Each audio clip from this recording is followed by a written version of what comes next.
ఆ ఇప్పుడు మనం ఏం చేస్తామంటే ఒక అక్కగారి దగ్గరికి పోవాలి. అక్కగారు సర్కార్లో కొలువు చేస్తుంది, పెద్ద ఆఫీసర్ అన్నట్టు. మరి ఆఫీసర్ అంటే అందరితోని పని చేయించుకోవాలి, జనానికి మంచి చేయాలి కదా.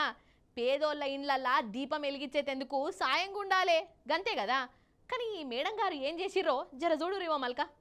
కన్నీళ్ళకే కన్నీరొచ్చే, కష్టాలకే కష్టం వచ్చే. అయ్యయ్యయ్యో, ఊకో జ్యోతక్క, ఊకో ఊకో. కష్టాలు మనుషులకు కాకుంటే దయ్యాలకు వస్తాయా చెప్పు?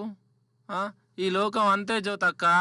అయితే ఈ జ్యోతక్క ఎవరంటే హైదరాబాద్ మాసప్ ట్యాంకులు ఉన్న ట్రైబల్ వెల్ఫేర్ ఆఫీసర్ ఉన్నాయి కదా, అన్న పెద్ద మేడం. పేరు జగజ్యోతి. అక్కగారు ఏదో పని చేసి పెట్టేందుకు 84,000 రూపాయలు లంచం అడిగిందట. కానీ ఏం చేద్దాం, గాశారం ఉల్టా వల్టా తిరిగింది. మేడం గారు పైసలు తీసుకుంటుంటే ఏ గిట్ట దొరికిపాయ.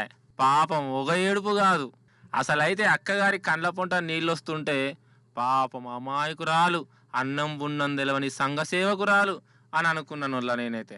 కానీ జ్యోతక్క ఇంట్లో ఆఫీసర్లు చెకింగ్లు చేస్తే 65 లక్షల రూపాయల నగదు దొరికిందట. 4 కిలోల బంగారం బయటపడ్డదట.